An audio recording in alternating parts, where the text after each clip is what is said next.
সুন্নাত দাওয়াতে দিনের পাশাপাশি ইসলাম রক্ষায় হাতে তলোয়ার তোলা। সুন্নাত শুধু নয় নমনীয় আলাপন, সুন্নাত প্রয়োজনে হুঙ্কার গর্জন। সুন্নাত শুধু নয় মেস্তরতে যাওয়া, আর সুন্নাত হলো রাষ্ট্রনায়ক হওয়া।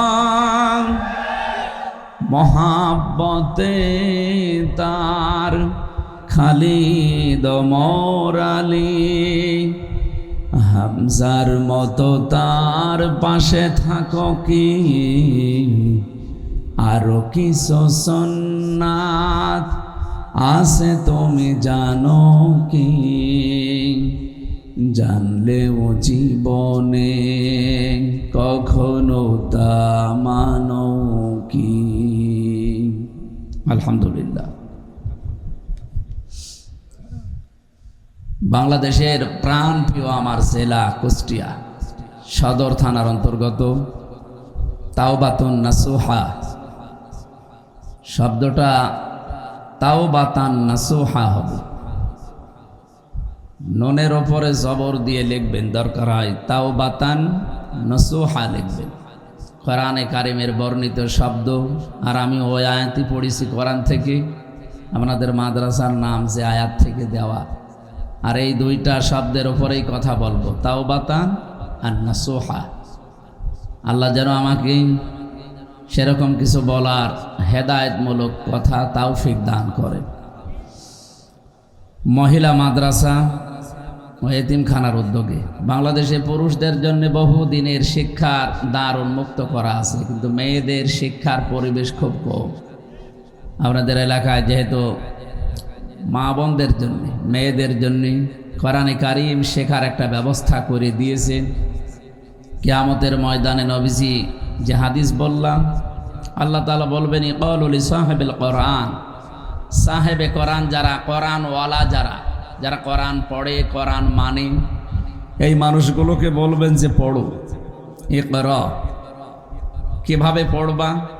অরাত্তিল, তারতিলের সাথে পড়ো। এই তারতিলের ব্যাখ্যা করতে গিয়ে মুহাদ্দিসিনে কেরাম লিখেছেন, কেউ যদি কোরআন তারতিলের সহিত পড়তে চায়, তাকে কমপক্ষে 4টা বিষয় মানা লাগবে দুনিয়ায়। কয়টা? এখানে অবশ্যই আমি আসার সময় সাইনবোর্ডে লেখা দেখলাম, শুদ্ধি নাকি যেন লেখা, যে শুদ্ধকরণ ভাবেই কোরআন শরীফ এখানে শেখানো হয়। তারতিলের প্রথম অর্থ এটা। আপনি কোরআন পড়লে শুদ্ধ করে পড়া লাগবে। পৃথিবীর কোনো বই পড়লে শুদ্ধ করে না পড়লে গোনা হবে, এমন কথা আমরা পাইনি। এই একটাই মাত্র কিতাব কোরআন শরীফ, যেটা শুদ্ধ করে না পড়লে আপনার কবিরা গোনা হবে এবং কোরআন শরীফই আপনাকে লানত দিবে। কি কথা বোঝে?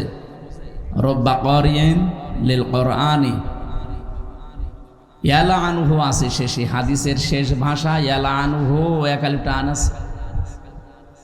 কোরআন শরীফ বরদোয়া দেয় ওই কোরআন পড়নেওয়ালার উপরে, যে শুদ্ধ করে কোরআন পড়ে না, অশুদ্ধ পড়ে।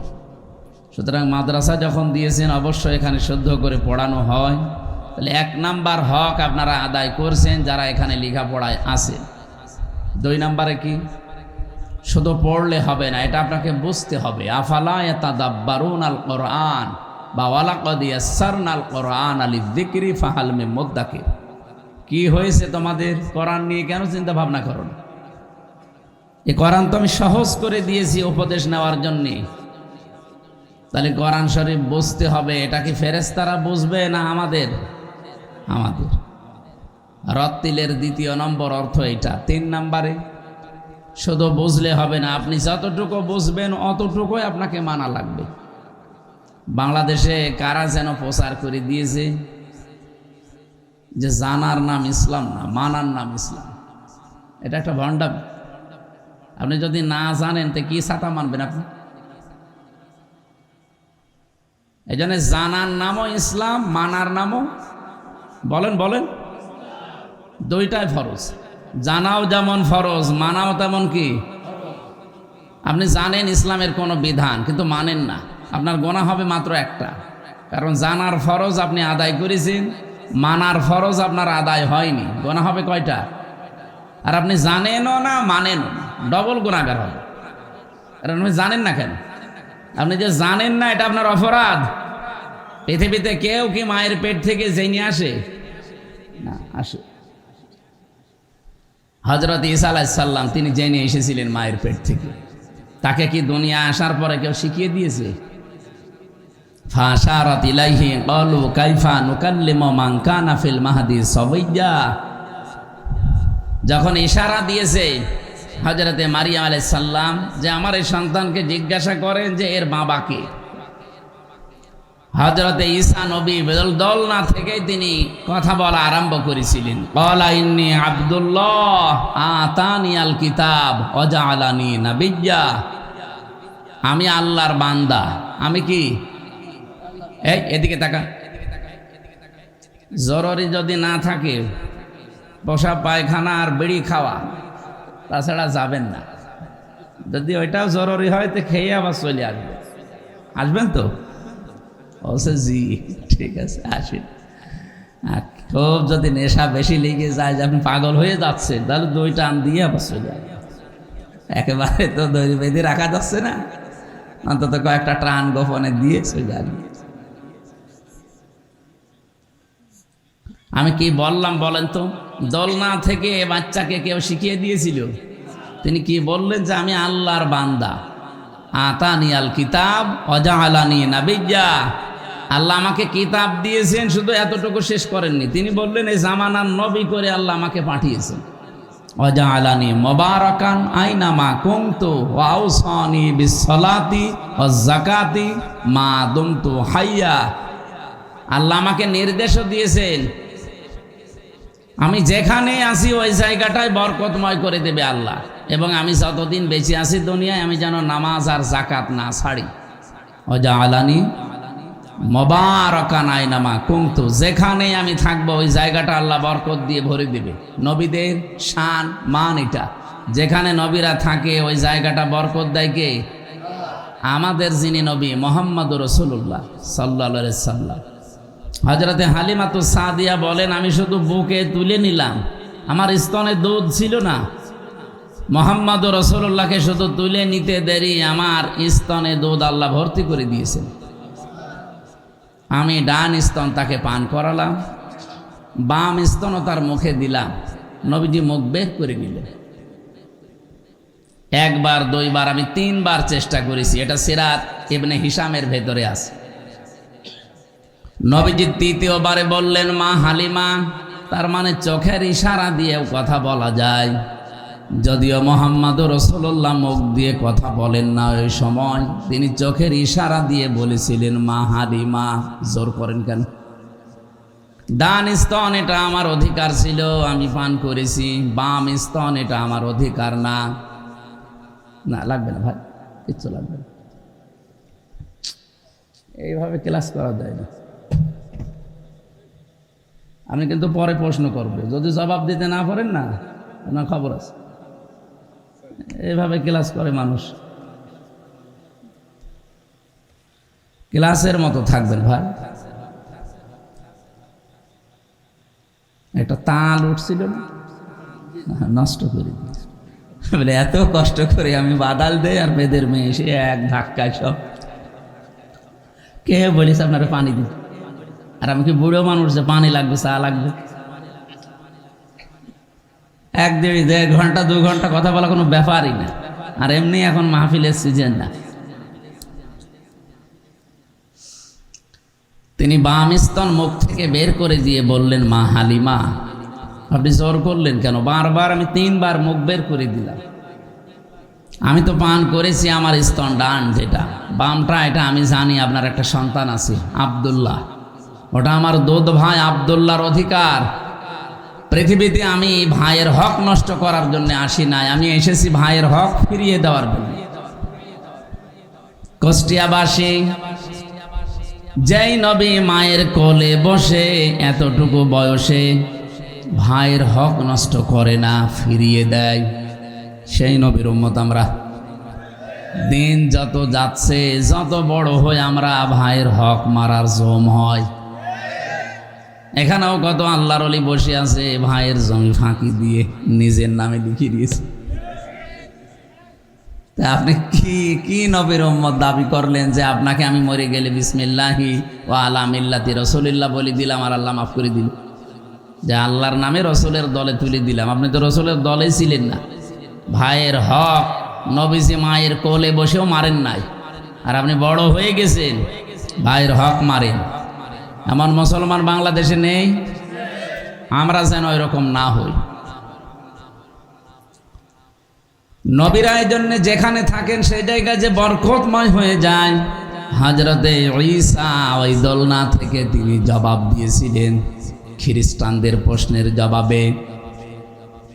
বিশ্বনবীকে হযরতে হালিমা বলেন, আমি এখান থেকে বাড়িতে নিয়ে গেলাম, যত জায়গায় নিয়েছি সেখানে আল্লাহ বরকত দিয়েছে।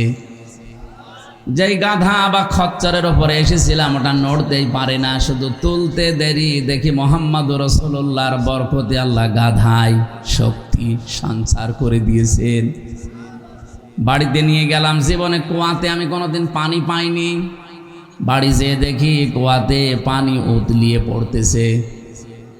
খেজুর গাছগুলো একেবারে মরে গিয়েছিল, কোনোদিন খেজুর ধরে না। নবীজিকে আমার বাড়ির এরিয়ায় প্রবেশ করিয়ে দেখি খেজুর পাকা পাকা টস টস করছে। যে বকরিতে জীবনে দুধ দেয় না আমারে, নবীজিকে আমার বাড়ির এরিয়ায় শুধু প্রবেশ করালাম, দেখি ওই জায়গাতে বকরিগুলো সব দুধে পরিপূর্ণ স্তন। স্বামী আমার বহন করে নিয়ে এসেছে 2 বালতি দুধ। জিজ্ঞাসা করলাম কোথায় পেলে? বলে হালিমা কাকে নিয়ে এসেছো? বাড়িতে শুধু প্রবেশ করাতে দেরি, বরকত আসতে দেরি হয়নি। হযরতে হালিমা তো সাদিয়া ওই সময় কি মুসলমান ছিলেন না কাফের? হ্যাঁ, কাফের। কারণ নবীজি তো এখনো নবুয়তি পাননি, ছোট মানুষ। বলেন তো, একজন কাফের মহিলা যদি মুহাম্মদুর রাসূলুল্লাহকে কোলে নেওয়া থেকে শুরু করে বাড়ি নেওয়া পর্যন্ত, এমনকি হযরতে হালিমা বলেন যে 6টা বছর আমার বাড়িতে মুহাম্মদ সাল্লাল্লাহু আলাইহি সাল্লাম ছিল, অভাব কারে কয় জীবনে চোখে দেখিনি। যেই নবীকে কোল থেকে বাড়ি পর্যন্ত নিলে সব অভাব আল্লাহ দূর করে দেয়, সেই নবীর আদর্শ বাদ দিয়ে আপনি কোন দিকে দৌড়ান? কোরআনে কারীম জানিয়েছে, ফাইনা তাযহাবুনা ইন হুয়া ইল্লা যিকরুল লিল আলামিন। কোথায় ভেগে যান, কোথায় দৌড়ান, কোথায় পালাচ্ছেন?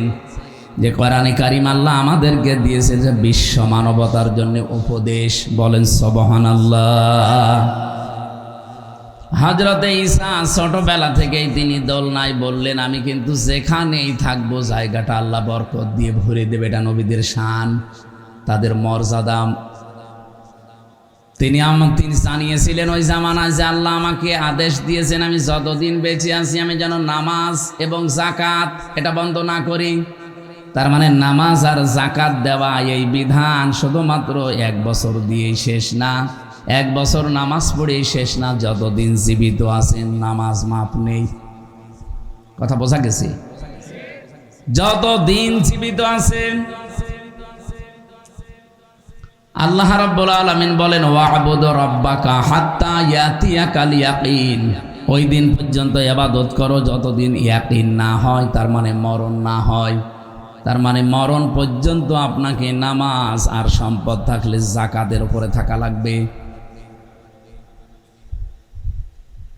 বাররাম বিওয়ালিদাতি, আমাকে আল্লাহ এও আদেশ দিয়ে পাঠিয়েছে যেহেতু বাররাম বিওয়ালিদাতি, বাররুন শব্দের শাব্দিক অর্থ হচ্ছে সৎ ব্যবহার, ভালো ব্যবহার করা, নেক থেকে শব্দটা এসেছে।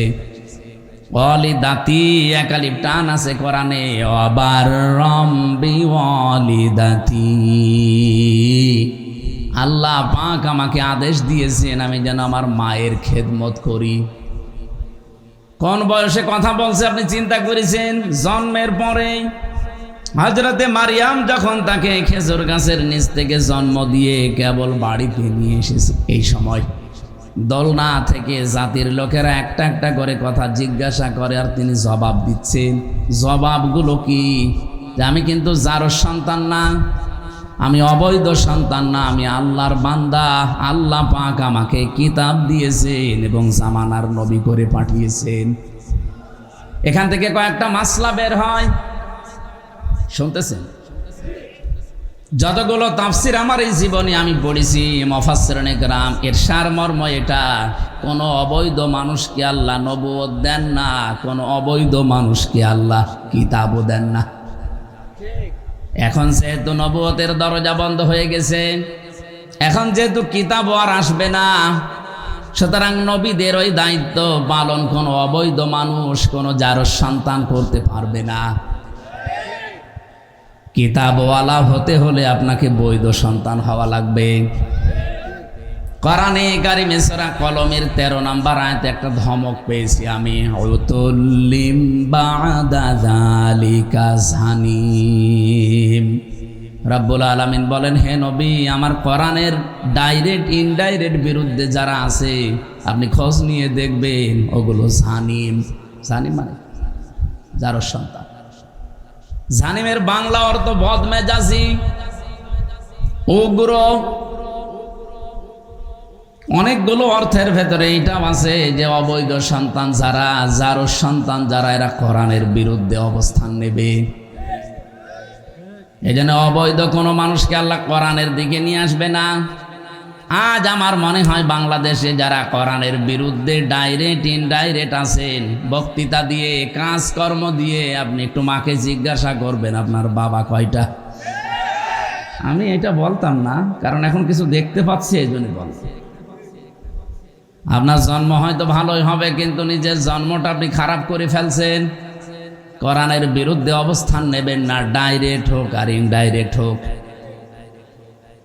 যদিও অনেকে বলে আমি কোরআনের বিরুদ্ধে, হাদিসের বিরুদ্ধে বলি না, জামাত ইসলামীকে বলি। আজকে আমার হরিপুরে যেখানে আলোচনা ছিল, এই আয়াতের উপরে কথা বলেছিলাম। ওয়ালাকাদ কুযযিবাত রুসুলুম মিন ক্বাবলিকা ফাসাবারু আলা মা কুযযিবু ওয়া উযু হাত্তা আতাহুম নাসরুনা ওয়ালাকিন্নাজ যালিমিনা বিআয়াতিল্লাহি ইয়াজহাদুন। হে নবী, ওই জালেমরা তো সরাসরি আপনাকে মিথ্যাবাদী বলে না, আপনাকে মিথ্যাবাদী বলার কারণেই তারা আমি আল্লাহর আয়াতকে অস্বীকার করে। জামাত ইসলামী বাংলাদেশ বলেন, ইসলামী ছাত্র শিবির বলেন, হেফাজত ইসলাম বলেন, আলেম ওলামা বলেন, এদেরকে যারা আজ বিভিন্ন নাম দিয়ে গালি দেন, আপনি নিজেও জানেন যে না, তারা এই দোষে দোষী না। কি কথা বলেন না কেন? 1971 সালে বাংলাদেশ জামাত ইসলামী স্বাধীনতার বিরুদ্ধে অবস্থান নেয়নি, ওরা অবস্থান নিয়েছিল ভারতের বিরুদ্ধে। কারণ ওই সময় যারা ছিল তাদের দূরদর্শিতা এই 54 বছর পরে জাতি এখন টের পাচ্ছে। ওই সময় কেন তারা বিরোধিতা করেছিল, ওই সময় কেন এখন আপনি টের পাচ্ছেন না? ভারতের খরচ রাজ্য করার জন্য চেষ্টা চালিয়েছিল ভারত, ওই সময় থেকে পারে নাই। দাড়িওয়ালা টুপিওয়ালা মানুষ শুধু ভারতে ঢুকে ট্রেনিং নেওয়া দূরের কথা। মাওলানা আব্দুল হামিদ খান ভাসানী, উনি গিয়েছিল ভারতে, টিকতে পারেন না, এবার চলে এসেছেন। ওই সময় যদি দাড়িওয়ালা মানুষগুলো যেত, ভারত তো একটা দুর্বিসন্ধি নিয়ে আগাচ্ছিল, জীবনও মেনে নিত না, আরো মেরে ফেলতো। ভেতরের কথা ওগুলো আপনাদের দরকার নেই, বাস্তবতা এইটা। যারা ইসলাম পন্থীদেরকে গালি দেন বিভিন্ন, এই গালি তো আমাকে দেন না, আপনি সরাসরি গালি আল্লাহকে দিচ্ছেন। আমি যদি আল্লাহর কথা এখন বন্ধ করে দিয়ে মানুষের তৈরি করা আইনের পক্ষে কথা বলতাম, আমারে কেউ গালি দিত না, দিত না। এই জন্য ওয়ালাকিন্নাজ যালিমিনা বিআয়াতিল্লাহি ইয়াজহাদুন। হে নবী, ওরা তো অস্বীকার করে আপনাকে না, আপনাকে অস্বীকার করার পাশাপাশি সরাসরি তারা আমি আল্লাহকে অস্বীকার করে। এর পূর্বে বহু নবী রাসূল আমি পাঠিয়েছি, তাদের কিছু কাহিনী আপনাকে শোনাই। এমন কোন নবী রাসূল দুনিয়ায় পাঠায়নি যে তার সাথে ওরা ঠাট্টা বিদ্রোহ উপহাস করে না। তারা ঠাট্টা বিদ্রোহ উপহাস পর্যন্ত কষ্ট দিয়েছে, জুলুমের স্টিম রোলার এমন ভাবে চালিয়েছে, মাথার উপরে করাত দিয়ে পোড়াটা ছিঁড়ে ফেলেছে। এমনও নবী ছিল দুনিয়ায়, জাকের আলাইহিস সালাম। তারা সবর করেছে, ফাসাবারু। হে নবী, আপনাকে আমি বলছি, হাত্তা ইদা আত্তা আতাহুম নাসরুনা, আপনি ধৈর্য ধারণ করে কাজ চালান যতক্ষণ আল্লাহর সাহায্য না আসে। এমন অবস্থায় নবীজি চলে গিয়েছিলেন, শেষ পর্যন্ত বলতে বাধ্য হয়েছিলেন, মাথা নাসরুল্লাহ, আল্লাহ তোমার সাহায্য আর কত দেরি। আগস্টের 5 তারিখের বিকাল 3টা পর্যন্ত মানুষ একথা 1000 বার বলেছে। এই কথা বলেন এখানে। 6 রাস্তার মোড়ে দাঁড়িয়ে আমি নিজেও বলেছিলাম, মাতা নাসরুল্লাহ, আল্লাহ আর কত দেরি। 14 জন অলরেডি আমার সামনে মরে গেছে, কত দেরি আর তোমার সাহায্য। 3টার পরে শুনলাম যে সুসংবাদ আল্লাহ দিয়েছেন, আলা ইন্না নাসরাল্লাহি করিব, জেনে রাখো আল্লাহর সাহায্য অতি নিকটে। সুবহানাল্লাহ বলতে পারেন? আল্লাহ যে সাহায্য পাঠিয়েছিলেন, নাকি ওয়াজ করা লাগবে? আমরা নিজেরা দেখেছি। নাই তো জালেমদের মনে এত ভীতি সৃষ্টি করে দিল কে? 2732 জন মানুষ শুধু না, তামাম বাংলাদেশের সব মানুষ মরে গেলেও হাসিনা জালেমের কিছুই হইতো না। ওর মন যে পাথর দিয়ে তৈরি। কালকে আমার মনে হয় মাগরিবের পরে আলোচনা আছে কুষ্টিয়ায়, ওখানে এই আয়াতটা আছে, সুম্মা কাসাত কুলুবুকুম মিন বাদি যালিকা ফাহিয়া কাল হিজারা। কিছু কিছু মানুষ এমন শক্ত, পাথরের চাইতেও শক্ত, পাথরও কিন্তু কান্নাকাটি করে আসেন। কিন্তু একদিন জীবনে আমার মনে হয় ও কেঁদেছে, যেদিন চলে যাবে ওই দিন। বলছে আমার কি অপরাধ, বলছে কি অপরাধ বলে জানেই না। একজন একটা ভিডিও বানিয়েছে দেখলাম, ও বলছে যে আপনার অপরাধ কি, মানে আপনার জন্যই প্রথম বিশ্বযুদ্ধ হয়েছে, তোর অপরাধ হচ্ছে তোর জন্যই দ্বিতীয় বিশ্বযুদ্ধ হয়েছে, তোর অপরাধ তোর জন্য লাইলে মজনুন মিলন হয়নি। অপরাধ খুঁজে পায় না, ওর অপরাধের কোনো শেষ আসে? ওর মাথা থেকে পা পর্যন্ত পোড়াটাই তো অপরাধ। 2732 জন না, 2 লাখের উপরে মানুষ মরে গেলেও ও কিছুই হইতো না, ম্যানেজ করে ফেলতো। কিন্তু এদের অন্তরের ভেতরে ভীতি সৃষ্টি করে দিয়েছে কে? আল্লাহ বলেন, আমি জালেমদের অন্তরে ভীতি তৈরি করে দেই। এমন পালানো পালিয়েছে, পৃথিবীর ইতিহাস পাল্টিয়ে ফেলেছে। আমার মনে হয় দুনিয়া যেদিন তৈরি হয়েছে ওই দিন থেকে এই 24 সালের 5 আগস্ট পর্যন্ত একবারে কোনো দেশের এমপি মন্ত্রী একেবারে নেতা খেতা যা আছে সব পালিয়ে যায়। আমি আজও পাইনি, এবার পেলাম। 510 বছর আগে একটা ঘটনা শুনেছিলাম, কলকাতা থেকে পালিয়েছিল লক্ষণ সেন, কিন্তু সবাইকে নিয়ে না, সে একা একা। আরে এমন পালানো পালিয়েছে, রান্ডা বাচ্চা কিচ্ছু নেই। বাইরের দেশগুলোতে যখন মাঝে মাঝে যায় দেখি, আমি তা আগে যে হোটেলে উঠি, যারাই নিয়ে যায় অন্যান্য দেশে আগে হোটেলে তুলে দেয়। সেদিন থাইল্যান্ডেও ছিলাম এক জায়গায়, হোটেলে ওঠার পরে নিচতলায় নামলাম। ওই দেশে তো মানে নামাও দুষ্কার, এতটুকু প্যান্ট পরে, মেয়ে লোকে এতটুকু প্যান্ট পরলে ঠিক তাকানো যায়, নাউজুবিল্লাহ, সে চোখ বন্ধ করে থাকার মতো।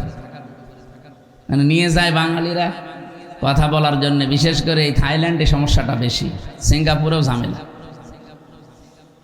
এই দেশে নামার পরে দেখি 2 শয়তান বসে আছে, কোনো জায়গায় 3-4 শয়তান বসে গল্প করছে আর চা খাচ্ছে। কি গো আপনারা? হুজুর আমরা আগেই পালিয়েছি। আপনারা পালালেন কবে? বলছে 3 তারিখে। দেখলাম ভাব ভালো না, আগে চলে যায়, নিজে বাপলে বাপের না। যদি ভালো হয় তাহলে আবার যাবে, কারণ ওদের তো সময় বেশি লাগে না, 2.5 ঘন্টা 3 ঘন্টা সময় লাগে মাত্র। ঢাকায় যেতে কুষ্টিয়া থেকে লাগে 6.5 ঘন্টা 7 ঘন্টা। আমরা এখান থেকে ঢাকা যাবো যা, ওরা ওই থাইল্যান্ড থেকে সিঙ্গাপুর থেকে চলে আসবে বাংলাদেশে তার আগে। তো চিন্তা করেছিল যে যাই 3 তারিখে রাত্রে ফ্লাইটে চলে যাচ্ছে, যদি দেখি যে আবার অবস্থা ভালো চলে আসবো, আর যদি খারাপ দেখি তা আর আসার দরকার নেই, কারণ যা করিয়ে নিয়েছে ওরা মরণ পর্যন্ত ওদের চলে যাবে। আমি যে কথাটা এখানে তুলেছিলাম, এতটুকু মানুষ দোলনা থেকে কথা বলা আরম্ভ করছিল, এতটুকু মানুষেরকে কথা বলা সাজে বা পৃথিবীর ইতিহাসে এই 3 জনের নাম পেয়েছি আমি। হযরত ইউসুফ আলাইহিস সালামের চরিত্রের গ্যারান্টি দেওয়ার সময় একটা বাচ্চা কথা বলেছিল মায়ের কোলে, আর জোরাইস নামে এক আল্লাহর ওলির চরিত্রের সার্টিফিকেট দেওয়ার সময় বাচ্চা কথা বলেছিল মায়ের কোলে। আর এই যে হযরত ঈসা, পৃথিবীতে আজ পর্যন্ত এই 3 জন কথা বলেছে মায়ের কোলে, তাছাড়া কেউ আজও কথা বলে নাই। আমি কি দিয়ে কথা তুলেছিলাম? রত্তিল দিয়ে। যে আপনি যদি তেলাওয়াত করতে চান কোরআন শরীফ, 1 নম্বরে আপনাকে শুদ্ধ করে পড়া লাগবে, 2 নম্বরে এটা বুঝতে হবে, 3 নম্বরে শুধু বুঝলেই হবে না, যতটুকু বোঝেন অতটুকু মানতে হবে।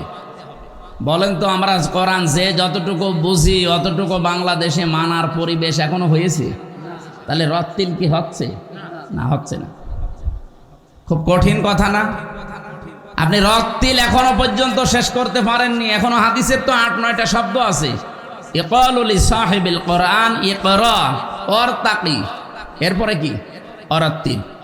ওয়ারতাকি মানে উঠতে থাকো, তুমি পড়ো কোরআন শরীফ আর উঠতে থাকো। কিভাবে পড়বা? রত্তিল সহ পড়ো। কোরআনে 3টা শব্দ আছে কোরআন পড়ার ব্যাপারে, করা, রতালা, তালাওয়া। 3টা শব্দের অর্থ আবিধানিক, পারিভাষিক, এই 4টা বিষয় পাবেন। 1 নাম্বার, আপনাকে পড়লেই রত্তিলিল কোরআনা তারতিলা, শুদ্ধ করে পড়া লাগবে। 2 নাম্বারে আপনাকে বুঝতে হবে। 3 নাম্বারে যতটুকু বুঝলেন অতটুকু মানতে হবে। 4 নাম্বারে যারা মানে না ওদের মানার ব্যবস্থা করে দেওয়া লাগবে। এই কোরআনের ওই রত্তিলের ব্যাখ্যা করতে গিয়ে আজ আমরা এই লাইনে এসেছি যে আমি নিজে শুধু পড়বো শুদ্ধ করে, নিজে মানবো, নিজে শুধু বসবো না। মানুষ তো মানতে পারে না, তাদের মানার ব্যবস্থা করা লাগবে না? এটা কি ফেরেশতারা করবে? এই কারণে এখন এই রক্ত পিচ্ছিল পথে আমাদের আসা, না তো কোন ঝামেলার কারণে আমরা এই পথে আসবো? বলেন, আপনি আমার দিকে তাকিয়ে বলেন। অনেকে তো এখন খারাপ বলে যে হ্যাঁ উনি তো ওয়াজ করে খেতেও ভালো ছিল, এই ঝামেলা আসলো কেন? কেন আসলাম? এই রত্তিলের কারণে। কারণ আমার বাবার যা আছে, আমার যা আছে, আল্লাহর কসম, আমি সেই প্রতিষ্ঠানে চাকরি করতাম আকিজ গ্রুপে, আমার কিচ্ছু করা লাগতো না, একেবারে মরণ পর্যন্ত। আমার যদি আল্লাহ 200 বছর হায়াত দিত, কিচ্ছু করা লাগতো না, খালি টাকা তুলতাম, খেতাম আর পায়খানা করতাম। কিন্তু এই রত্তিল নিয়ে আমি তো ধরা পড়তাম মরণের পরে। আল্লাহ চাই বলতো পড়ো আর উপরে ওঠো, কিন্তু তার তিলের সাথে পড়ো, আমি ধরা পড়ে যেতাম। কারণ আমি কোরআন বুঝি, শুদ্ধ করে পড়ি, আমি নিজে যতটুকু পারিবারিক জীবনে, ব্যক্তিগত জীবনে মানি। খালি আমার জীবন কি ব্যক্তিগত জীবন আর পারিবারিক জীবনই শেষ? আর জীবন নেই আমার? আমার অর্থনৈতিক জীবন নেই? বলেন, আমি যত বড় আল্লাহর ওলি দাবি করি বাংলাদেশে, আমার মাথায় যে টুপি এর ভেতরে সুদ, যত বড় জুব্বা গায়ে দিয়েছি এর ভেতরে সুদ। এখন বলেন যে না আমার হালাল টাকা দিয়ে জব্বা কিনা, টুপি কিনা সুদ? মানে হ্যাঁ, কারণ এই জব্বা যে ফ্যাক্টরিতে তৈরি হয়েছে, ওই ফ্যাক্টরির মালিক ব্যাংক থেকে সুদের উপরে লোন নিয়েছে। আমি ডাইরেক্ট না হলেও ইনডাইরেক্ট। তো এইটা বন্ধ করার জন্য কি শুধু মোনাজাত করে শেষ করে দিলে হবে? এটা পরিবর্তনের জন্য চেষ্টা করা লাগবে না? এই জন্যই চেষ্টা এসেছি, দেখি পরিবর্তন করা যায় কিনা।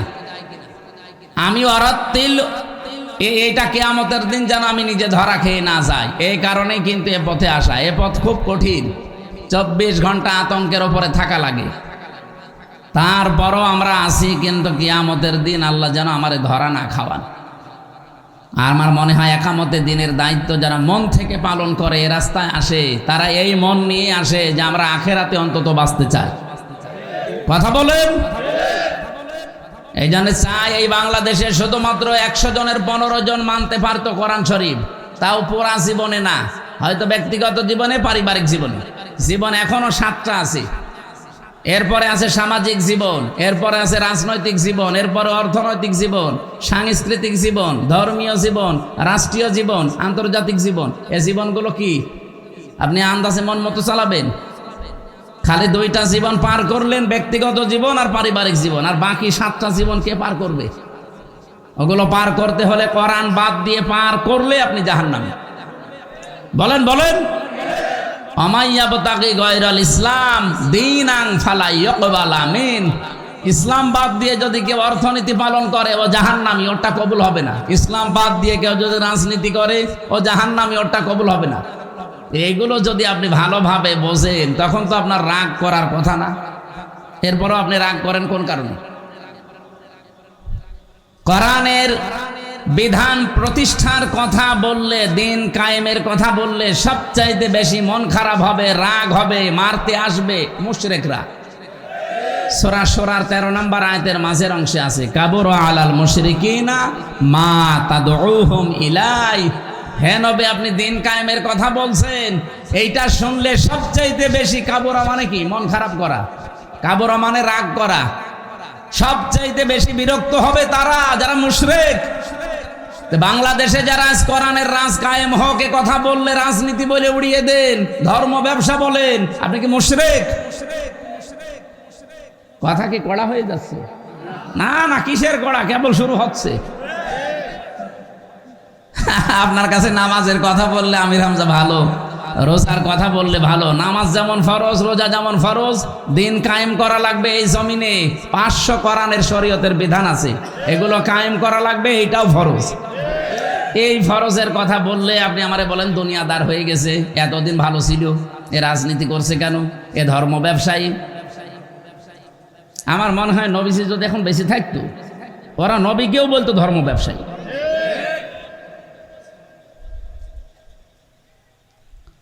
এই জন্য রত্তিল পড়া লাগবে। এখানে রত্তিল করার জন্য যে 4টা বিষয় বললাম, আপনি মিলান আপনার জীবনে কয়টা আছে। হয়তো শুদ্ধ করে পড়েন, হয়তো আপনি বোঝেন, হয়তো নিজের ব্যক্তিগত আর পারিবারিক জীবনে মানেন। 4 নাম্বারটা কি?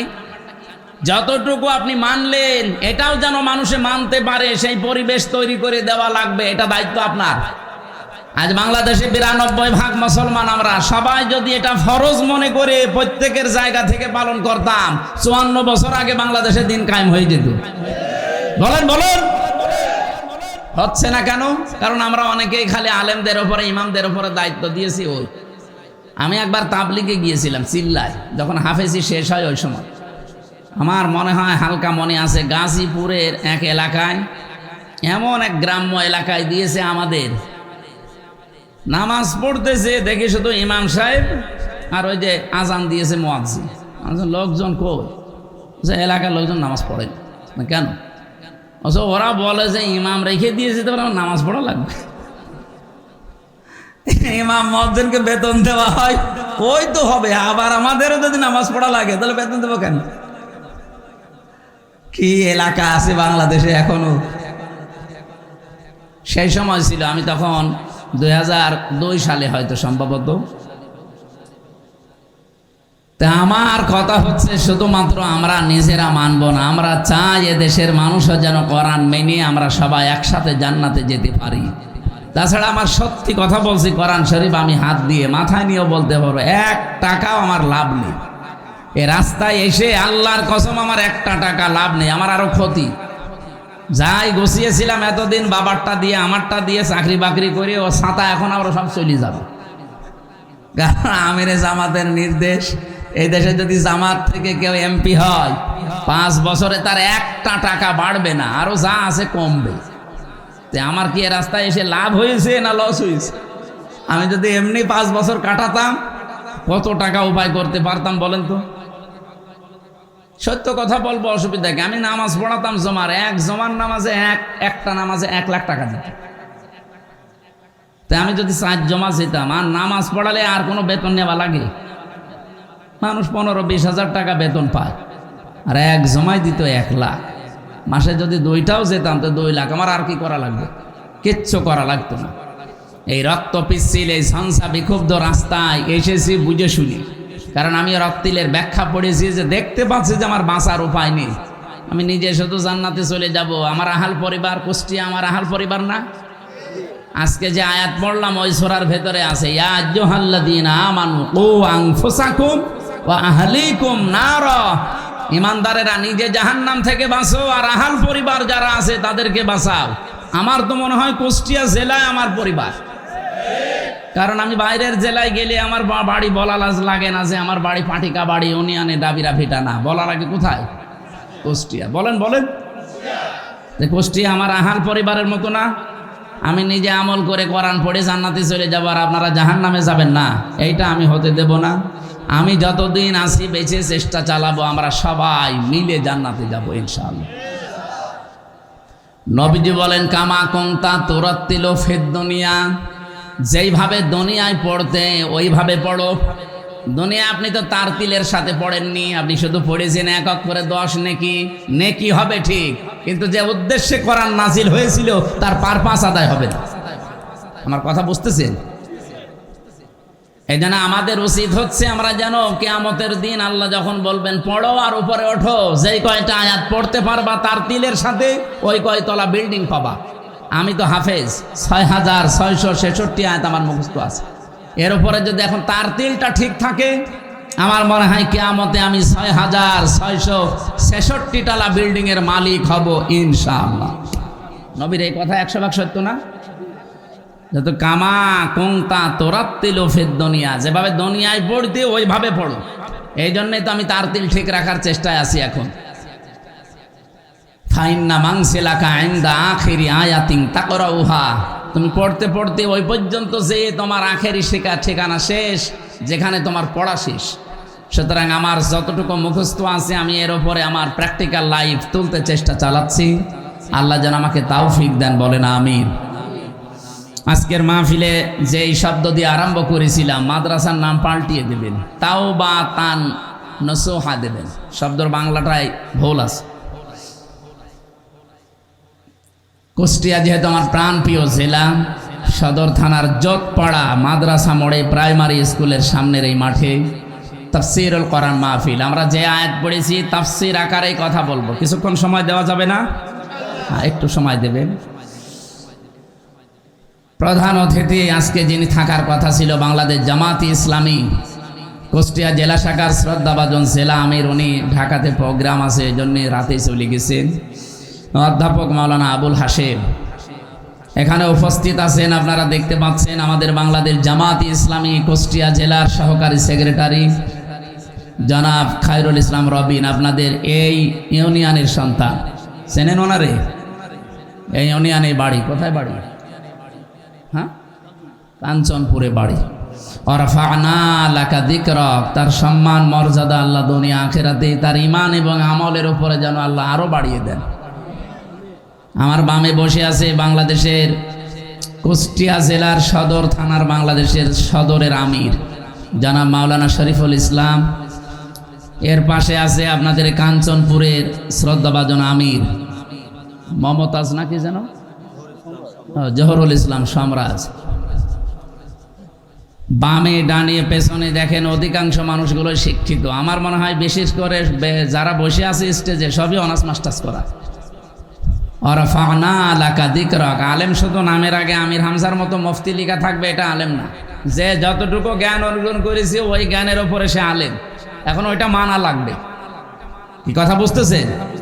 আমাদের এই কুষ্টিয়া জেলার সাবেক আমির যিনি এখন অঞ্চল পরিচালক হয়ে আছেন, টিম সদস্য অধ্যক্ষ AKM আলী মহাসিন স্যার, উনি কলেজের অধ্যক্ষ ছিলেন। আমার মনে হয় বহু আলেম যদি কোরআন হাদিস তার কাছে অন্তত পড়তে চায়, পড়তে পারবে। সেই ছোটবেলা থেকে সাংগঠনিক মান তাকে এমন পর্যায়ে নিয়েছে। আমি মাদ্রাসায় পড়েছি, কওমিতে, হাফেজিতে, আলিয়াতে, বিশ্ববিদ্যালয়, এমনকি বাইরের দেশে আন্তর্জাতিক বিশ্ববিদ্যালয়, সেখানে ডক্টরেট করার জন্য চেষ্টায় আছে। পড়াশোনা একেবারে বয়স হিসাবে কম হয়নি। 33 বছর বয়স হিসাবে আমার মনে হয় একেবারে না পড়েছি। তো ওনার কাছে আমি যেদিন অক্টোবরের 13 তারিখে 2024 সালে রকনিয়াত নেওয়ার জন্যে, উনি আমার পরীক্ষক ছিলেন। 200টা প্রশ্ন করেছি। আমি গুনছিলাম যে কয়টা হয় দেখি। আমার মতো মানুষের প্রশ্ন করে সারা দেশে আমি বড় হুজুর, আর ওখানে গেলে কাজ হয়ে গেছে।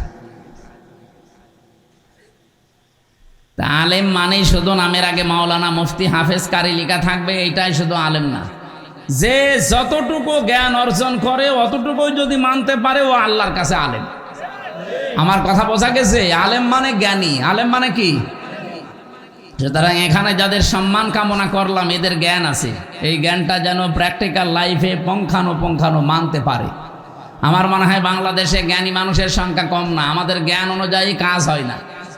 জ্ঞান অনুযায়ী কাজ হলে দেশটা তো দাঁড়িয়ে যাওয়ার কথা। মালয়েশিয়া যদি 2004 সালের পর থেকে 21 বছরে দাঁড়িয়ে যায়, তা আমরা 54 বছরে দাঁড়াতে পারবো না? মানে ওদের জ্ঞান অনুযায়ী কাজ আছে। আল্লাহ আমাদেরকেও যেন জ্ঞান অনুযায়ী কাজ করার তৌফিক দেন। আলোচনা করলেন, আপনাদের সামনে জ্বালাময় বক্তব্য দিয়েছেন মাওলানা মুফতি হাফিজুর রহমান জিহাদি, মাওলানা হোসাইন আহমদ মাহফুজ চুয়াডাঙ্গা। এখানে মনে হয় দিনের বেলায় অনুষ্ঠান হয়েছে না? এই যে মেয়েদের নাম দেখছি, আমার শ্রদ্ধাভাজন আপা মোসাম্মদ নার্গিস খাতুন এসেছিল ঝিনাইদহ থেকে, এরপরে জাহানারা খাতুন কথা বলেছে। সম্মানিত পরিচালক যিনি আছেন এই মাদ্রাসার হাফেজ কারি আনিসুর রহমান ভাই। সামনে বসা আজকের মাহফিলের প্রধান আকর্ষণ তো আপনারা যদি রাতের বেলায় না আসতেন কষ্ট করে, আমি যতই সাজগোজ নিয়ে আসতাম কিছু হইতো? তাহলে আজকের মূল আকর্ষণ এই শ্রোতা যারা আছেন বিভিন্ন জায়গায় বসে কষ্ট পাচ্ছেন, সবাইকে নিয়ে আল্লাহর দরবারে শুকরিয়া আদায় করে রাসূলের উপরে দরুদ আর সালাম পড়ে তেলাওয়াতকৃত আয়াত ছিল সূরা তাহরিম 8 নম্বর আয়াত।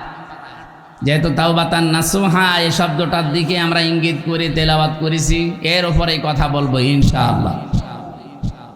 তাহরিম বাংলা অর্থ হচ্ছে নিষিদ্ধকরণ। কি বললাম?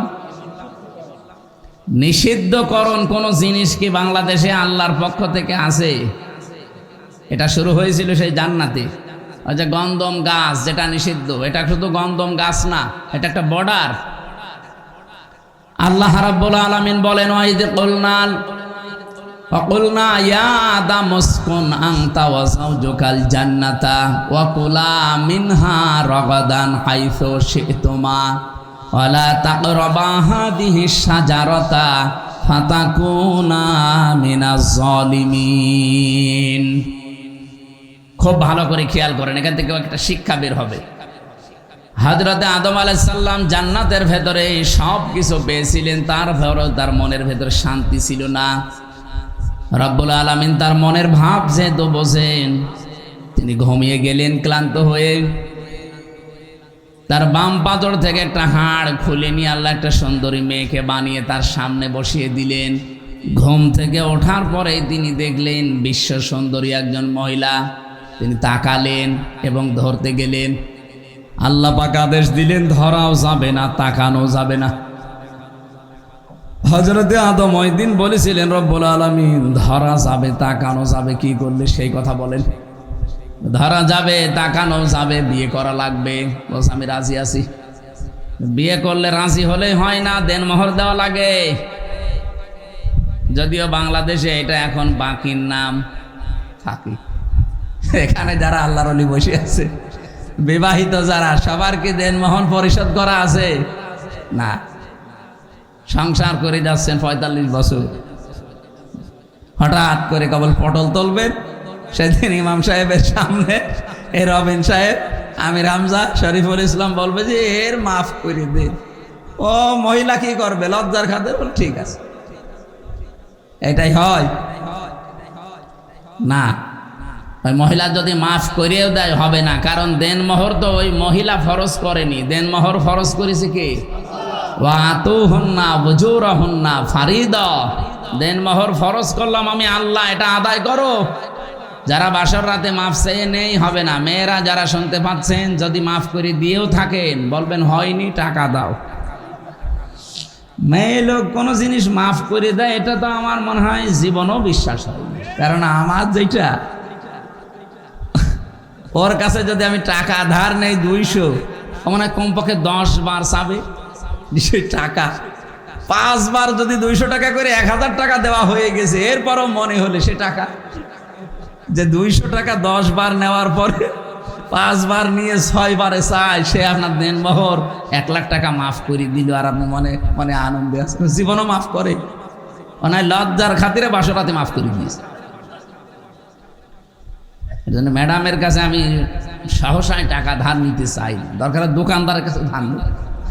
দোকানদারকে একবার দিলেই শোধ, আর ওর কাছে ধার নিলে ও 5 বারে তো শোধ হবে না, যখনই মনে হবে বলে টাকা। এই জন্য মেয়ে লোকেরা মাফ করে না, লজ্জার খাতিরে যেটা করি সেটা হয়নি। কারণ একটা গাছে কাঁঠাল ধরে আছে, আপনার চাচার গাছ, 8-9 জন কাঁঠাল গাছের নিচে বসে আছে। আপনি যদি বলেন চাচা এতগুলো কাঁঠাল একটা, এখন যদি চাচা চারিদিকে তাকিয়ে লজ্জার খাতিরে বলে যা একটা নিয়ে যা, এটা জায়েজ না। কারণ ও মন থেকে, চাচা লজ্জার খাতিরে দিয়েছে, মন থেকে দেয়নি, এটা যদি জায়েজ না হয়, বাসর রাতে ও তো ঘোমটা না খুলে বলে যে মাফ করে দিলাম, মাফ হয় কি করি? যারা এতদিন পর্যন্ত আশায় আছেন যে মাফ চেয়ে নিয়েছিলাম, এখন আবার কি ওয়াজ শুনতে আসলাম, এ না আশায় ভালো ছিল, আজকে বাড়ি যে টাকা ফেরত দিল। যেই কয় টাকা আপনার দেনমোহর ফেরত দেওয়া লাগবে, কারণ এটা ফরজ করেছে রবিন সাহেব। যদি এখন বলে যে হুজুর এতদিন নামাজ কালাম পড়লাম আর ভালো লাগছে না, আপনি আমার মাফ করে দিয়ে, আমি তো বললাম যাক মাফ করে দিলাম, হবে? কারণ এই নামাজ দিয়েছে কি? নামাজ যে আল্লাহ দিয়েছে, দেনমোহরও বলেন বলেন, নামাজ মাফ করার মালিক যেমন আমি না, দেনমোহর মাফ করার মালিকও আপনি না, ওটা দেওয়া লাগবে, আদায় করতে হবে। হযরতে আদম বললেন আমার কাছে তো কিছু নেই, আমি কি দিয়ে দেনমোহর দেব? আল্লাহ তাআলা তাও ছাড়েননি, বলে হ্যাঁ একটা বুদ্ধি তোমারে দেই, তুমি আমার শেষ নবী মুহাম্মদ রাসূলুল্লাহর উপরে 10 বার দরুদ শরীফ পড়ো, এইটাই তোমার দেনমোহর হিসাবে আমি মেনে নিলাম। তারপরও ছাড়েননি 10 বার। আমার মনে হয় এই শরীয়ত যদি এখন থাকতো 100 টাকার বিয়ে করত প্রতিদিন, দেনমোহর তো দেওয়া লাগছে না, খালি দরুদ শরীফ 10 বার পড়ে বিয়ে শুদ্ধ হয়ে গেছে। অনেক বিয়ে শেষ। একটু আয়াতের দিকে খেয়াল করেন, কোরআনের আয়াত তো দেখবেন একটা শিক্ষা পাবেন এখান থেকে। আল্লাহ তাআলা বলেন যখনই শেষ হয়ে গেছে আমি ডাক দিলাম এবার আদমকে। আল্লাহ বলেন আনতা ওয়া যাওজুকাল জান্নাহ, হে আদম তোমার বউ সে তো বিয়ে হয়ে গেছে, এবার নিয়ে চলে যাও। বলেন তো জান্নাত কার বাড়ি? আদমের বাড়ি। হযরতে আদম আলাইহিস সালাম আমাদের আদি পিতা, তাহলে জান্নাত আদম নবীর বাড়ি আর আমাদের বাবার বাড়ি। আপনারা ঘুমাচ্ছেন না? না না শুনছেন না, এইভাবে ক্লাস করা যায়? বলেন জান্নাত কার বাড়ি? আদম নবী। বলেন বলেন। আর আমাদের, আমার বাবার বাড়ি। তাহলে জান্নাত আদম নবীর বাড়ি আর আমাদের বাবার বাড়ি। এখান থেকে মাসলা হচ্ছে বিয়ে করার পরে বউ নিয়ে আপনাকে বাবার বাড়ি যাওয়া লাগবে। কিন্তু কত মানুষ দেখি কুষ্টিয়ায় ঘর জামাই থাকে, এইটা তো ঠিক না। কোরআন বলছে বিয়ে হয়ে গেছে বউ নিয়ে বাবার বাড়ি চলে যাও, আর আপনি ঘর জামাই আছেন। এই কুষ্টিয়া ঘর জামাই আছেন কার? হাত তোলেন তো। একজন কোন জেলায় বাড়ি? না, ঘর জামাই থাকা ঠিক না। ঠিক আছে, আপনি মুরব্বী মানুষ, আর কয়দিনই বাঁচবে থাকে। আল্লাহ তাআলা এরপরে ঘোষণা দিলেন কি, ভালো করে এখান থেকে নিজের জীবনে মিলান তো। আনতা ওয়া যাওজুকাল জান্নাহ, তুমি নিজে এবং তোমার স্ত্রী জান্নাতের ভেতরে, তার মানে বাড়ি চলে যাও। ওয়াকুলা, খাও। আল্লাহ কিন্তু কোল দেয়নি। যারা আরবি বোঝেন বলেন তো কোলা দি বসুন। আজ যারা না দিয়ে নারী অধিকারের নাম নিয়ে চিল্লাচ্ছেন, নারী আন্দোলন, নারী পক্ষ, নারী স্বাধীনতা আন্দোলন, নারী বিপ্লব পরিষদ, প্রায় 13টা সংগঠন কাজ করছে নারীদের পক্ষে। 1500 বছর আগে এই আয়াতটা নাজিল হয়। আর যেই দিন দুনিয়া তৈরি হয়নি, হযরত আদমকে আল্লাহ পাঠাবে, তখন এই শব্দটা আল্লাহ চয়ন করেছেন। আমাদের আদি পিতা আর মাতাকে ডাক দিয়ে বলেছেন আদম বউ নিয়ে বাড়ি যাও। অকুলা দিয়ে বসন দিয়ে দিলাম একবারে। একবারে আল্লাহ যদি বলতেন আংতা অকুলা, নিজে খাও মন মতো, এরপরে বউকে খাওয়াও না, একবারে কোলা দিয়েছেন। সমান অধিকার কারে বলে? কোরআন শরীফ শিখিয়েছে। বললেন বউ নিয়ে বাড়ি যাও। আর নিজে যেই মানের খাবার খাবে, যেই মানের পোশাক পরবে, যেই মানের জায়গায় থাকবে, স্ত্রীকে ওই রকম জায়গায় রাখা লাগবে। এর চাইতে অধিকার আপনাকে আবার কোন ধর্ম দেবে? কার পেছনে দৌড়াচ্ছেন? ইসলাম এই দেশে কায়েম হোক, মেয়েরা সবচাইতে বেশি অধিকার ভোগ করবে। আজ কত মেয়ে লোককে ওরা ভুল ভাল বোঝা যা, ইসলাম যদি আসে, বিশেষ করে জামাত ইসলামী ঘরের ভেতরে বন্দি করে রাখবে। কে বলিস আপনাকে? আল্লাহ কোলা দিয়েছেন, এটা আমিরে জামাত জানে না? যারা দায়িত্বে আসবে ইসলামের পক্ষ থেকে তারা জানে না আজটা? স্ত্রীকে ওই মানের জায়গায় রাখা লাগবে, আপনি যেই মানের জায়গায় থাকেন ওই মানের খাবার দেওয়া লাগবে, যেই মানের খাবার আপনি খান ওই মানের পোশাক দেওয়া লাগবে, যেই মানের। এটা আমার মনে হয় আমার ক্ষেত্রে বাদ, কারণ একটা পোশাকও আমার বানানো না, এটাও একজন দিয়েছে, এ টুপিটাও একজন দিয়েছে, এ ঘড়িটাও আমার শ্বশুরের দেওয়া, আমার স্যান্ডেলটা সেদিন ওই যে হাফিজুর রহমান জিয়াদি কিনে দিয়েছে। আমার নিজের বলতে আমার কিছুই নেই, সবই ফিসাবিলিল্লাহ।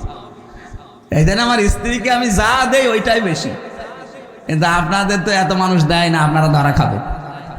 যতটুকু মানের পোশাক, যেই মানের খাবার খান ওই মানের খাবার ওই মানের পোশাক স্ত্রীকে দেওয়া লাগবে।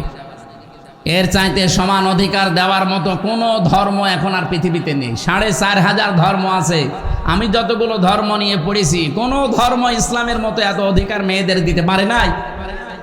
মেয়েরাদের যাদের ভুল ভাল বোঝানো হয় কখনো ওই ফাঁদে পা দেবেন না। ইসলাম আসলে আপনার অধিকার আপনি ঘরে বসে পাবেন, আপনি চাকরি করতে পারবেন, ব্যবসা করতে পারবেন, আপনি মার্কেটে যেতে পারবেন, সব কিছু, শুধু পর্দা করা লাগবে। তা আপনি কি চান না যে আপনার শরীরটা আপনার স্বামীর জন্য হেফাজতে থাক? খোলামেলা পোশাক পরে বাজারে গেলে কত মানুষ উল্টাপাল্টা ধাক্কা দেয়, সবার মন কি এক? অনেকে বলে হুজুর আমি ভালো নজরে তাকাই, এটা একটা শয়তান।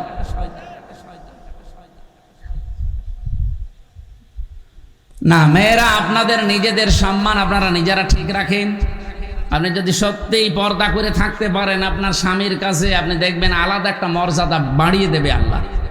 আর সারা দেশে সব কিছু দেখাবেন, আল্লাহ আপনার চেহারা থেকে নূর নষ্ট করে দেবে। তখন স্বামীর কাছে আর ভালো লাগবে না, ও দেখা যাচ্ছে ও অন্য এক জায়গায় লাইন করে বসে আছে। বলেন সুবহানাল্লাহ, নাউজুবিল্লাহ। পরকীয়া প্রেম মানুষ এমনি করে, স্ত্রীর প্রতি আকর্ষণ যখন কমে যায়, নষ্ট হয়ে যায়, তখন না, সবাই না, কিছু কিছু মানুষ। আল্লাহ আমাদের হেফাজত করুন। এরপরে আল্লাহ দিয়েছেন, তাহলে এখানে সমান অধিকারের এই শব্দটা, যতটুকু খাবে ততটুকু জান্নাতে তোমার স্ত্রীকে খাওয়াবে। মিনহা রগদান হাইসো, সে তোমার বউ নিয়ে বাড়ি যে ঘরে তালাবদ্ধ করে রেখে দেবে না, আমি ইসলামে এটা দেইনি। কোরআনে আল্লাহ বলেন রগদান হাইসো সে তোমা, মাঝে মাঝে স্ত্রীকে ঘুরতে নিয়ে যাবে, যেখানে ইচ্ছা যাবে, যেখানে ইচ্ছা ঘুরবে, কোনো বাধা নেই।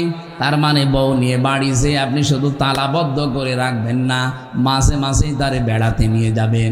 শ্বশুর বাড়ি যান, আত্মীয় বাড়ি যান, বিভিন্ন অনুষ্ঠান যেখানে বৈধ অনুষ্ঠানগুলো সেখানে নিয়ে যান। আল্লাহ বলেন এরপরে ওয়ালা তাকরাবা হাদিহি শাজারা, এই গাছটার কাছে যাওয়া যাবে না। এই গাছ মানে শুধু গন্ধম গাছ না। আমি এখানে যদিও শাজারার আগে আলিফ লাম আছে, হাদিহি শাজারার আগে আল্লাহ আলিফ লাম দিয়ে নির্দিষ্ট করে দিয়েছেন এই গাছটার কাছে যাবে না। তাফসিরে মুফাসসির দিয়েছেন, গাছ বলতে শুধুমাত্র যদি গন্ধম গাছ উদ্দেশ্য হতো তাহলে আল্লাহ পাক এই আয়াতটা দুনিয়ায় নাজিল করতেন না। হাদিহি শাজারা দ্বারা উদ্দেশ্য হচ্ছে তামাম পৃথিবীতে আল্লাহর যত নিষিদ্ধ গাছ আছে, নিষিদ্ধ গাছ মানে আল্লাহর নিষিদ্ধ বর্ডার তৈরি করা আছে।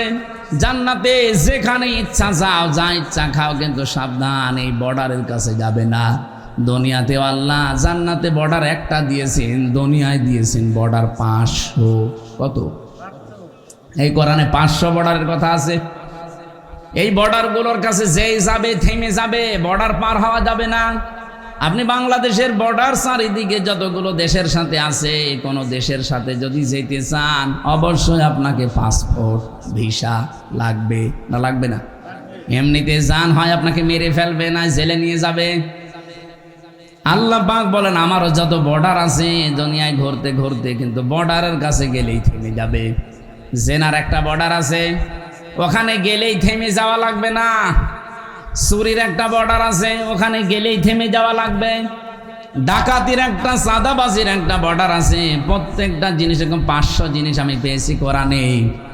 রব্বুল আলামিন বলেন বর্ডারের কাছে যেই যাবে, যেহেতু ওটা নিষিদ্ধ কাজ, ওই গাছের কাছে গেলেই যাওয়া তো যাবেই না, ওর ফল ছেঁড়া পাতা ছেঁড়া তো আরো দূরের কথা। ফাতাকুনা মিনাজ জালিমিন দিবস। ওখানে যদি যাও, বর্ডারের ক্রস করে যদি পাতা ছেড়েও ফল ছেড়েও, দুইজনেই জালেম হয়ে যাবে। জান্নাতের ভেতরে যদি আদম নবী ওই সময় বর্ডার ক্রস করার ফলে জুলুম করে ফেলেন, জালেম হয়ে যান, আল্লাহ তাকে শাস্তি দেওয়ার জন্য দুনিয়ায় পাঠিয়েছেন। 350 বছর পর্যন্ত কন্দন করে মাপ নিয়ে তওবা করে শেষ পর্যন্ত তিনি আবার আল্লাহর কাছে ফেরত গিয়েছেন। বলেন না কেন? আমরাও এখন এই বর্ডারে আছি। সাবধান, আল্লাহর কোন বর্ডারের কাছে যেই আপনি থমকে যাবেন বলবেন না। তাফসিরে ফি জিলালিল কোরআনে পড়ছিলাম, হযরতে আদম বর্ডারের কাছে যাবার পরে থেমে গিয়েছেন। হযরতে হাওয়া ডাক দিয়ে বলেন আমাকে একজন ওয়াজ করেছে আজকে, অকাসামাহুমা ইন্নী লাকুমা লামিনান নাসিহিন। শয়তান রূপ ধরে এসে ওয়াজ করেছিল, হযরতে হাওয়াকে বলেছিল সব জায়গায় যেতে দেয়, শুধু ওই গাছটার কাছে যেতে দেয় না কেন জানো? এখানে যদি যাও আর ওর ফল যদি খেতে পারো, তোমরা চিরস্থায়ী হয়ে যাবে এই জায়গায়, কোনোদিন তোমাদের আর আল্লাহ বের করে দিতে পারবে না। সব সময় শয়তান উল্টা বোঝায়। উনি চিন্তা করলেন তাই তো আল্লাহ রাব্বুল আলামিন সব জায়গায় যাওয়ার আদেশ দিয়েছেন, এই জায়গায় যাওয়া নিষেধ। এই লোকটা তো দেখি অনেক ভালো ভালো কথা বলে। জিজ্ঞাসা করলেন আপনি কে? সূরা আরাফের ভেতরে দেখবেন আছে 8 নাম্বার পারা 11 নাম্বার পৃষ্ঠার 11 নাম্বার লাইনে আছে, অকাসামাহুমা ইন্নী লাকুমা লামিনান নাসিহিন। শয়তান ওই দিন কসম দিয়েছে, আল্লাহর বলছে আমি কসম করে বলছি আমি তোমাদের হিতাকাঙ্ক্ষী। আজও বাংলাদেশে দেখেন কত হিতাকাঙ্ক্ষী আসতেছে এনজিওর নামে। আমার কি নাম ধরা লাগবে? ব্যারাক বলেন, আশা বলেন, কারিতাস বলেন, এরকম 27টা বিষয় কাজ করছে বাংলাদেশে। সবই কিন্তু সেবার নাম নিয়ে এসেছে। মাঝখান থেকে সেবার নামে আমাদের ঈমান লুটে পুটে নিয়ে চলে যাচ্ছে। নাম তো তারা ভালোই দেয়। আল্লাহ পাক বলেন শয়তান ওই দিন বলেছিল আমি কসম করে বলছি, আমার কথা বিশ্বাস হচ্ছে না, তাড়াতাড়ি কাজটা করিয়ে ফেলো, তখন টের পাবা। হযরতে আদম তো ছিল না, আসার পরেই বলছে একজন হিতাকাঙ্ক্ষী গেছিল, খুব ভালো ভালো কথা বলে, কথা বলার আগেই কেঁদে ফেলে। বাংলাদেশে আমরা অনেক শয়তান দেখি, কিছু বলে না কিন্তু কথা বললেই আগেই কেঁদে ফেলে। এরকম মানুষ নেই? কেউ নেই তো আমরা করবো কি? কেউ নেই বলেই কেঁদে ফেলে। এটা শয়তানের অভ্যাস। কথা বলার আগেই যারা কাঁদে, অভ্যাস কার? শয়তানের। বলে আমার মা নেই, বাবা নেই, ছোট ভাইটাও নেই, এই বলেই কেঁদে ফেলে। আর মানুষ আমরা পাগল, কাঁদতেছে। এই যেই কাঁদাকাটি দেখে পাগল হয়, তখনই গন্ধম গাছের ফল খাওয়া। হযরতে আদম নবীকে বোঝালেন দেখো সব জায়গায় যাওয়া যায়, এখানে যাওয়া যায় না। তুমি তো জানো না আমাদের হিতাকাঙ্ক্ষী আমাদেরকে ওয়াজ করেছে, এই ওয়াজ আমাদের মানা লাগবে। হযরতে আদম বললেন না, আমি এ কাজ করতে পারবো না, আল্লাহর নিষেধ, যেহেতু আমার প্রশ্ন করার দরকার নেই। কিন্তু এখানে আমি তাফসিরে কাবিরের ভেতরে একটা ব্যাখ্যা, সূক্ষ্ম ব্যাখ্যা আছে, এদিকে তাকান। মুফাসসির বলেন এই পৃথিবীতে আল্লাহ মেয়েদেরকে তৈরি করার পর যেখানে মেয়েরা শান্তি বেশি পায়, জীবন চলে গেলে ওই জায়গা ছাড়তে চায় না। এটা মেয়েদের অভ্যাস। একবার যদি কোনো মহিলা কোনো কাজে শান্তি পায়, জীবন চলে যাবে, সে জায়গা ছাড়বে না। ক্ষমতা একবার পেয়েছিল, এজন্য চেয়ারের শান্তি কি বুঝে ফেলেছে, জীবন চলে যাবে তাও ছাড়বে না। আমাকে বেশি বললাম? এরকমই তো চলছিল। এখন যেটা আছে যাওয়ার জন্যে একবার যেহেতু শান্তি পেয়েছে 3 বার, মনে করছে কি না কি আছে, জীবন চলে যাচ্ছে, একবার মরে যায়, একবার পড়ে যায়, আবার দেখছি চিন্তা হয়ে গেছে। মেয়েদের অভ্যাসই এটা, কোনো জায়গায় শান্তি একবার পেলে আপনি জীবনও মাথায় বাড়ি দিয়েও ঠেকাতে পারবেন না। দেখেন যারা পরকীয়া প্রেম করে 2-3টা মেয়ে ছেলে বাদ দিয়ে চলে যাচ্ছে, এরকম মহিলা নেই? ও একবার যদি কোনো জায়গায় শান্তি পায়, ওরা আপনি কিসের দোয়া দরুদ, মাথায় কেটে মেরেও মানা, ও চলে যাবে সেই হাসায়। আজকেও পেপারে এসেছে 3 সন্তান ফেলে রেখে একজনের সাথে আল্লাহ রাস্তায় চলে গেছে। হযরতে হাওয়া আলাইহিস সালাম বললেন, না এ কাজ করাই লাগবে, কারণ তুমি তো আর মূল ওয়াজ শোনোনি, আমি শুনেছি। নিয়ে গেলেন স্বামীকে, চিন্তা করলেন। হযরতে আদম বলেন, আমি না নিষিদ্ধ গাছের কাছে আমি যাব না, কারণ ফাতা কোন আমি না জালিমিন আছে, দুইজনে জালিম হয়ে যাব। হযরতে হাওয়া আলাইহিস সালাম বললেন, আমার কথা যদি আপনি না শোনেন, আপনার সাথে আমার কথা বন্ধ।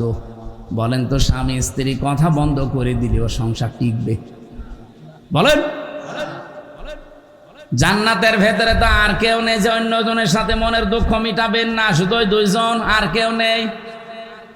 আমার সাথে আমার বউ যদি এখন কথা বন্ধ করে দেয়, আমার কোনো অসুবিধা নেই, আমার বহু হিতাকাঙ্ক্ষী আছে, বছরের পর বছর আমি কাটিয়ে দিতে পারবো। কিন্তু জান্নাতে হযরতে আদম বলেন, আমি কার কাছে যে গল্প করব, কেউ নেই, মাত্র একজন। আর স্বামী স্ত্রীর কথা যদি বন্ধ হয়ে যায়, যে কত বড় বিপদ। আমার হালসায় একবার হয়েছিল ওই 11 সালের দিকে, স্বামী স্ত্রী 2 জন ঝগড়া করে, কেউ কারোর সাথে কথা বলে না, রাতে এক জায়গায় থাকেও না। শীতের রাত, স্বামী আলাদা জায়গায় থাকে। এখন আলাদা জায়গায় শীত পড়ছে, মাঘ মাসে থাকবে কি করে? এই খড়কোটায় আগুন লাগিয়ে, বিছালি পাটকাঠি, এটাই আগুন লাগিয়ে তাপ নেয়।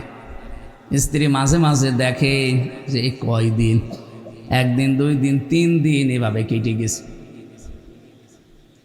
শেষের দিন দেখতেছে ও তো মনের সুখে আগুন, কারণ ঘুম লেগে যাচ্ছে। এই আগুন পাটকাঠি থেকে বইতে বইতে ওর লুঙ্গিতে লেগে গেছে, ও তো আর টের পায়নি। জ্বালানা দিয়ে বউ তাকিয়ে দেখছে যেভাবে আগুন লেগেছে, আমি যদি এখনো কিছু না বলে কথা বন্ধ করে থাকি, ওর তো সব পুড়িয়ে যাবে। আর ওর যদি সব পুড়িয়ে যায়, আমার কি হবে? ওর যদি সব শেষ, আমার কি হবে? কথা তো বলা যাবে না, আমার প্রেস্টিজ নষ্ট হবে, কথা বলবো না। কথা না বলে আমি আর কতক্ষণ থাকি? স্ত্রী তখন জালানা থেকে মুখ অন্যদিকে ঘুরিয়ে জোরে জোরে বলতেছে, আমি কারোর সাথে কথাও বলি না, কারো লুঙ্গিতে আগুন লাগলে তাও বলি না। ওর স্বামী বলছে, কি গো? তাকিয়ে দেখে আগুন, তাড়াতাড়ি আগুন লিভিয়ে বলছে, আল্লাহ, জীবনে যদি লজ্জা থাকে বোর সাথে কথা বলতে পারবো, এক্ষুনি মরি যেতাম। এখানে তাও তো দুনিয়ায় তার লোকজন ছিল, আর আদম নবী জান্নাতে পুরা একা, আর কেউ নেই। বউ কথা বন্ধ করে দিলে ও সংসার টিকবে? শেষে স্ত্রীর মন রক্ষার্থে গেছে। মুফাসসির বলেন, জান্নাতের ওই গাছের কাছে যাবার পরও হযরতে আদম ছিঁড়তে চাচ্ছিলেন। এই সনদটা যদিও দুর্বল, আমি শিক্ষার জন্য বলছি। উনি যাবার পরে পাতাটা ছিঁড়তে চাচ্ছিলেন না। হযরতে হাওয়া বারবার তাকে বলেছেন, নিন তাড়াতাড়ি করেন। কিন্তু হযরতে আদমের ওই কথা বারবার মনে হয়, আলা তাকরাবা হাদিহিস শাজারা, এই নিষিদ্ধ গাছের কাছে গেলে জালেম হয়ে যাবে, ঘোষণাকার। এই জন্য ছিঁড়তে চাচ্ছিলেন না। হযরতে হাওয়া জোর করে বললেন, না, ছেড়াই লাগবে, কারণ ওয়াজ আমি শুনেছি, আপনি শোনেননি। ওয়াজ আগে শোনেনি। উনি যখন পাতাটা ছিঁড়লেন, হযরতে হাওয়া প্রথম পাতা ছেড়ার পরে পাতার এই কষি যেখানে মানে মূল জায়গা, ওখান থেকে রস পড়তে থাকে। আমি বললাম না হাদিসটার সনদ যদিও দুর্বল, তারপরে শিক্ষার জন্য বলছি। ওই দিন গাছ বরদোয়া দিয়েছিল যে আমার শরীর থেকে যেভাবে রক্ত বা কষ ঝরিয়েছে, এই মেয়েটা যখন প্রাপ্তবয়স্ক হবে তখন যেন তার শরীর থেকে এভাবে কষ ঝরে, রক্ত ঝরে। এই জন্য মেয়েদের এই যে প্রাপ্তবয়স্ক হওয়ার পর প্রতি মাসে 3 দিন 5 দিন 7 দিন 10 দিন শরীর থেকে রক্ত ঝরিয়ে দেয়, ওই গাছের বরদোয়া। একটা নিষিদ্ধ গাছের বরদোয়া লেগে কিয়ামত পর্যন্ত এই মেয়েদের এই কষ্ট ভোগ করা লাগে না? বলেন বলেন। আর আমাদের নিষিদ্ধ গাছ আছে কয়টা? 500। ওই এক গাছের কাছে যেয়ে যদি এই অবস্থা হয়, আর আমরা কত গাছ ওভারটেক করে অলরেডি ইসলামী ভার্সিটি পার হয়ে গেছি। না, যতগুলো গাছের কথা আছে একটা একটা করে আমি অনেকগুলো নোট করেছি, সবগুলো বলা তো সম্ভব নামে একটা যেহেতু সামনে আছে ওই একটা বলছি, এখানেও প্রায় 3টা ছিল। রব্বুল আলামিন বলেন, ইয়া আইয়ুহাল্লাযীনা আমানু তুবু ইলাল্লাহি তাওবাতান নাসুহা। ওহে যারা ঈমানের দাবি করো তাদেরকে বলছি, তোমাদের আদি পিতা হযরতে আদম কিন্তু ফিরে এসেছিল, তার তওবাও আমি কবুল করেছিলাম 350 বছর পর। তোমাদেরকেও আদেশ করছে দুনিয়ার এই জীবনে শয়তানের ধোঁকায়, নফসের জালে, দুনিয়ার এই ফেরেবে পড়ে যারা নিজেদেরকে নষ্ট করে ফেলেছো, তোমরা ফিরে আসো আল্লাহর দিকে এমন তাওবার মাধ্যমে যেটা নাসুহা। নাসুহা মানে নুন সোয়াদহা, নাসহা শব্দের শাব্দিক অর্থ হচ্ছে খালেস। খালেস দিলে ফিরে আসো। এই জন্য আমরা যারা নিজেদের নফসের ওপরে জুলুম করে জীবনটা নষ্ট করে ফেলেছি, লা তাকনাতু মির রাহমাতিল্লাহ, ইন্নাল্লাহা ইয়াগফিরুয যুনুবা জামিআ, ইন্নাহু হুয়াল গফুরুর রহিম। কোনদিন নৈরাশ হবেন না, আমার আল্লাহর রহমত আপনার গুনার চাইতে অনেক বেশি। ফিরে আসেন, এখনো তাওবার দরজা বন্ধ হয়ে যায়নি।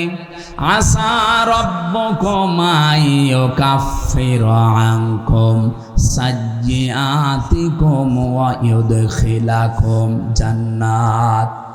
আসা শব্দটা বালাগাত মানতেক পড়েছি আমি, এখানে যারা আলেম আছে তারা বুঝবেন। আসা শব্দের বাংলা অর্থ যদিও সম্ভবত, কিন্তু আল্লাহ পাক যেখানে আসা ব্যবহার করেন সেখানে বাংলা অর্থ হচ্ছে করবে। আমার কথা আপনারা না বুঝলে আলেমরা বুঝবে। আসা রব্বুকুম, অবশ্যই আমার আল্লাহ তোমাদের রব, তিনি করবেন। আইয়ু কাফিরা আনকুম, কাফারা ইউকাফিরু তাকফিরান এর বাংলা অর্থ হচ্ছে মুছে ফেলা, ঢেকে দেওয়া। সাজ্জিয়াতিকুম, তোমাদের যত অপরাধ দুনিয়াতে জেনে না জেনে করেছিলে ওই গুনাহগুলো আল্লাহ সব ঢেকে দেবেন। ওয়ায়ুদখিলাকুম, আল্লাহ প্রবেশ করাবেন তোমাদেরকে জান্নাত, এমন একটা বাগানে, তাজরি মিন তাহতিহাল আনহার, যার তলদেশ দিয়ে নদী আর নহর প্রবাহমান। আল্লাহ পাক এবার আমাদের একটা সুসংবাদ দিলেন, ইয়াউমা লা ইউখজিল্লাহুন নাবিয়্যা ওয়াল্লাযীনা আমানু। কিয়ামতের ওই কঠিন ময়দানে আল্লাহ নবীদেরকে অসম্মানিত করবেন না, তাদেরকে আল্লাহ লাঞ্ছিত করবেন না। ওয়াল্লাযীনা আমানু মা, এতটুকু যদি নাজিল না হতো আমরা বিপদে পড়ে যেতাম। আল্লাহ বলেন নবীদেরকে তো আল্লাহ লাঞ্ছিত অপমানিত করবেনই না, এমনকি তার সাথে যারা কিয়ামত পর্যন্ত ঈমানদার তাদেরকেও আল্লাহ লাঞ্ছিত করবেন না। এখন আমাদের কাজ হচ্ছে ঈমানের দাবিটা যেন আমরা পূরণ করি। আল্লাহ রাব্বুল আলামিন এতটুকুই শেষ করে দেননি, এর পরের শব্দটা ছিল নূরুহুম ইয়াসআ বাইনা আইদিহিম ওয়া বিআইমানিহিম। কিয়ামতের দিন, এইদিকে তাকান, কিয়ামতের দিন তাদের সামনে আল্লাহ একটা নূর দেবেন, তাদের ডাইনে বামে এই নূর নিয়ে তারা চলতে থাকবে। আল্লাহ সবাইকেই দেবেন।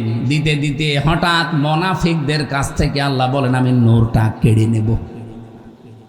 বাংলার মুনাফিকেরা, যেহেতু মুনাফিক, আমি আজকেও মনে হয় জমার নামাজ পড়িয়েছিলাম, কোথায় যেন দহকুলায়, এখানে আমার মুনাফিকের এই পয়েন্টের উপরে আলোচনা ছিল। পৃথিবীতে মুনাফিক আপনি ইহুদিদের ভেতরে নেই, খ্রিস্টানদের ভেতরে নেই, বৌদ্ধদের ভেতরে নেই, হিন্দুদের ভেতরে নেই। মুনাফিক শুধু তৈরি হয় মুসলমানদের ভেতরে। এটা ১৫০০ বছর আগে নবীজির কথা, যে মুনাফিক কোনো হিন্দু, খ্রিস্টান, বৌদ্ধ, মাজুসি, ইহুদি, নাসারার ভেতরে তৈরি হয় না। মুনাফিক তৈরি হয় শুধু মুসলমানদের ভেতরে। কিয়ামতের দিন আল্লাহ তো নূর ঠিকই দেবে, আলো দেবে আমাদের হাতে সবার। হঠাৎ করে মুনাফিকের হাত থেকে আল্লাহ পাক যখন কেড়ে নেবেন, ইয়াকুলুনা রব্বানা আতিমিম লানা নূরানা ওয়াগফির লানা। তখন ইমানদার বান্দা যারা এরা বলবে রব্বুল আলামিন আমাদের নূর তুমি কেড়ে নিও না, আমাদের নূরটা আরো পরিপূর্ণ করে দাও যেন আমরা জান্নাত পর্যন্ত যেতে পারি আমাদের মাফ করার মাধ্যমে। ইন্নাকা আলা কুল্লি শাইইন কাদির, সব কিছুর উপরে ক্ষমতা চলে তোমার। কার?